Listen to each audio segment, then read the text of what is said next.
Continuamos en Psicología del Desarrollo, la parte segunda. Vamos a hablar de los enfoques teóricos actuales en el estudio del desarrollo. Las teorías simbólicas del procesamiento de información. Comencemos con el origen y los conceptos básicos. En los años 30, Turing propuso una máquina que denominó la máquina de Turing, que se convirtió en el modelo básico de los ordenadores. Turing consideraba a la mente humana como un dispositivo computacional. Solo consideraba los rasgos funcionales, lógicos, de la estructura del cerebro y no fue su base fisiológica. En los años 50 se encuentra el antecedente directo de los modelos conexionistas, modelos lógicos llamados redes neuronales. Poseían las mismas propiedades computacionales que la máquina de Turing. La revolución cognitiva y el nuevo enfoque del procesamiento de información suponían una ruptura con el conductismo, aunque mantenían una cierta continuidad. A finales de los años 50, los primeros estudios de la psicología cognitiva pusieron de manifiesto dos características interrelacionadas del sistema humano de procesamiento de información: el carácter limitado y el estratégico.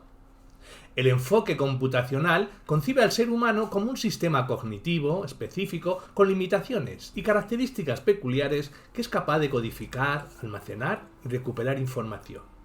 La información que proviene del medio es transformada.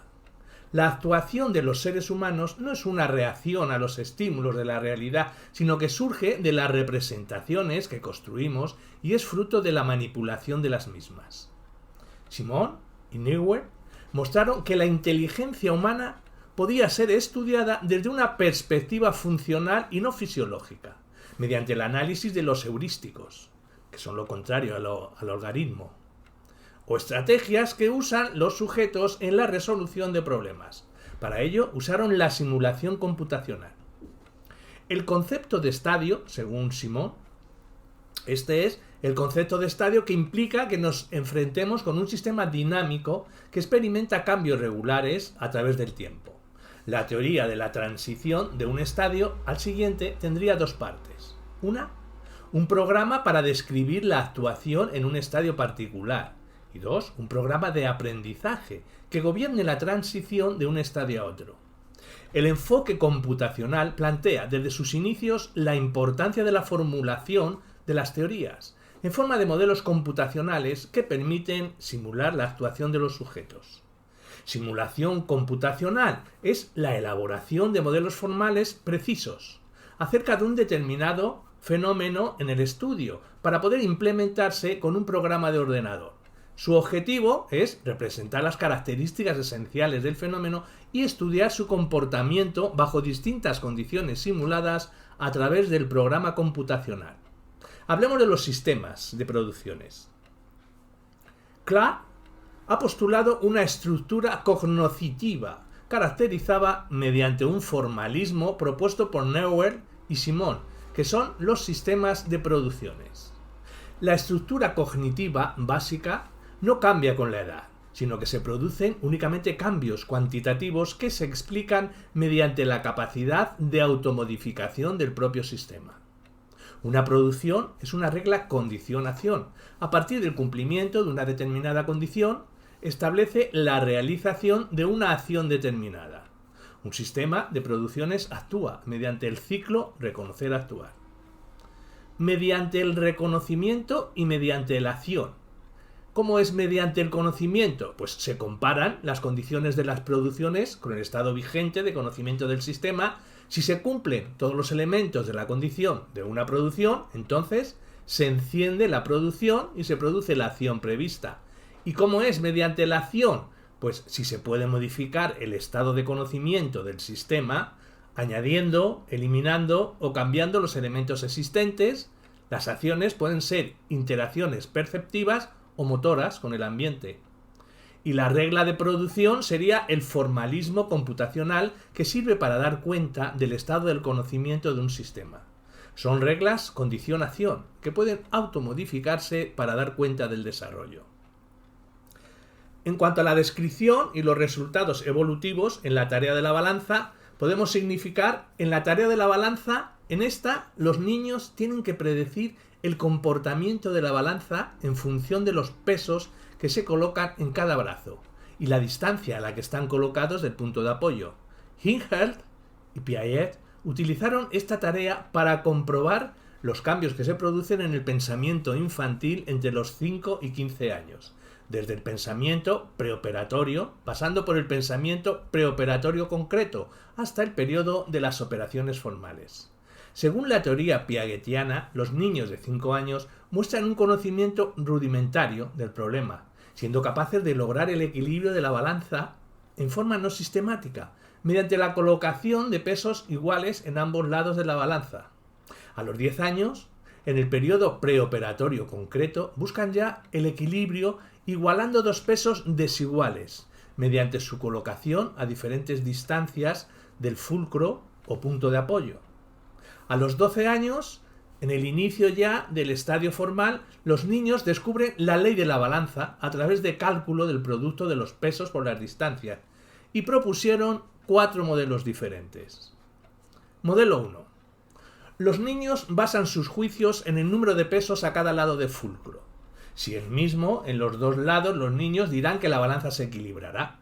Si el número de pesos no es el mismo, dirán que el lado con más peso bajará. Modelo 2. Los niños realizan sus juicios basándose en el número de pesos. Si este es distinto en cada lado, pero si el número de pesos es igual, tendrán en cuenta la distancia de los pesos al fulcro. Modelo número 3. Los niños juzgan siempre el número de pesos y la distancia al fulcro. Responderán correctamente con consistencia cuando los pesos, las distancias o ambos son iguales a los dos lados del fulcro.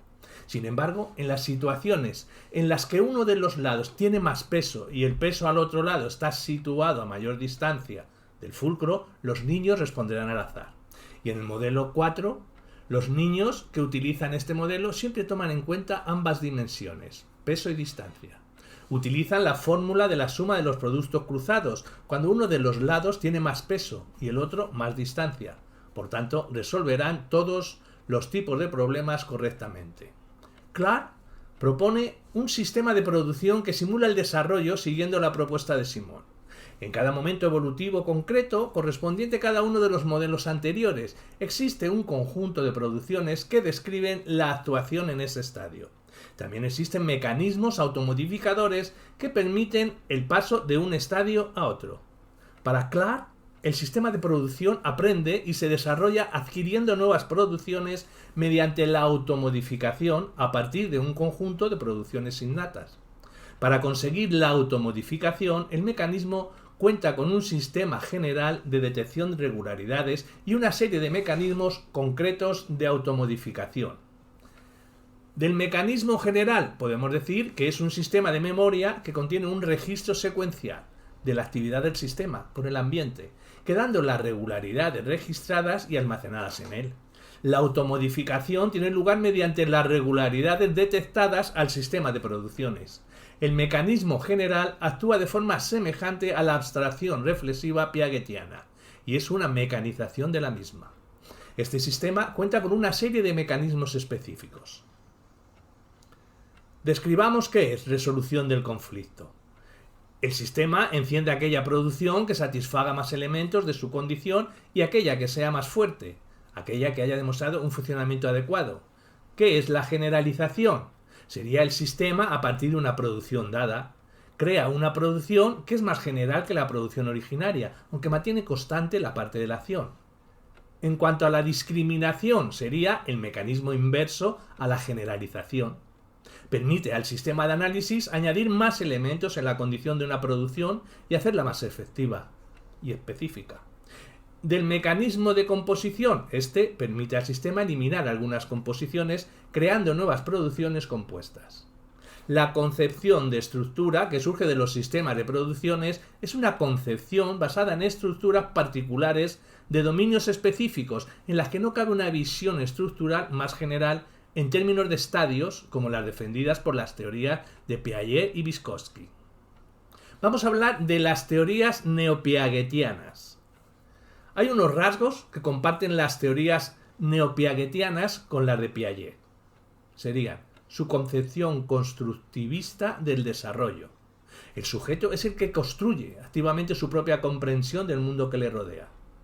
Su defensa de que el desarrollo cognitivo muestra un patrón general común a diferentes campos o dominios.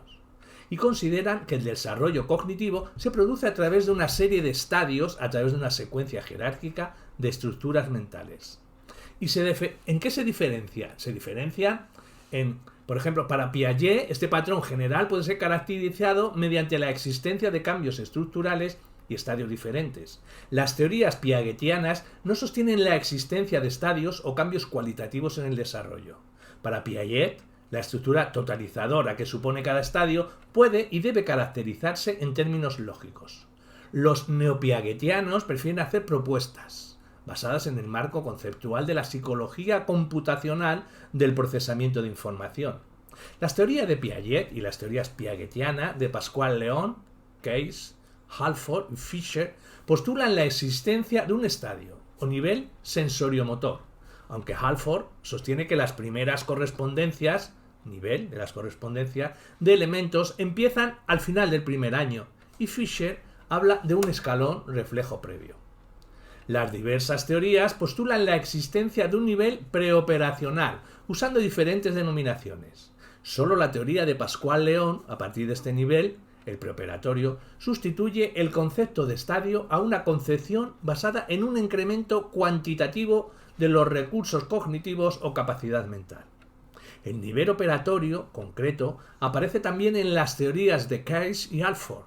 Case lo denomina operaciones dimensionales y Halford el nivel de las correspondencias de los sistemas. El nivel de las operaciones formales se corresponde con las operaciones vectoriales de Case, las correspondencias multisistemas de Halford y el escalón abstracto de Fisher. Hablemos de la teoría de Pascual-Leone. La teoría de los operadores constructivos de Pascual-Leone constituye la primera de las formulaciones neopiagetianas.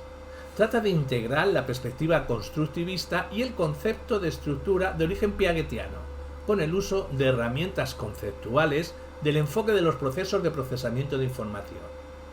Parte del concepto de esquema que lo considera, al igual que Piaget, como la unidad psicológica básica que posee el sujeto y que media su interacción con el mundo. Estos actúan en diferentes ámbitos y existen esquemas perceptivos, motores, afectivos y cognitivos. Para definir este concepto usa las categorías propias del enfoque computacional. Un esquema contiene dos componentes básicos. Serían un componente desencadenante, constituido por el conjunto de características o condiciones que producen la activación del esquema, y un componente efector, que especifica el conjunto de acciones, internas o conductuales a realizar. Estos esquemas pueden ser activados siempre que se den las condiciones desencadenantes y permiten así construir una representación del medio o realizar acciones externas o interiorizadas, operaciones. Este conjunto de esquemas que son activados constituyen el campo de activación. No todos los esquemas que son activados se aplican realmente en una situación determinada, produciendo una acción del sujeto. Solo lo hacen aquellos que poseen una mayor fuerza asimiladora o peso de activación, que viene determinada por ciertos factores llamados operadores constructivos. Los activadores de esquemas u operadores constructivos son factores organísmicos, latentes y ocultos, que aumentan la fuerza o peso de activación de los esquemas y tienen una base neurofisiológica. Entre los operadores constructivos se encuentra la energía mental o espacio mental, vamos a denominarla M4, que se refiere a la capacidad atencional que usa el sujeto y que determinará el número de esquemas que se podrán aplicar en un momento determinado. El espacio mental, M, se corresponde con la memoria operativa, que postulan las teorías del PI, procesamiento de información, y según Pascual-León es el responsable de los cambios que se producen entre unos estadios y otros, ya que aumenta con la edad. El poder máximo de M está constituido por una constante, E, y una variable evolutiva que aumenta con la edad, fruto de la maduración del sistema nervioso.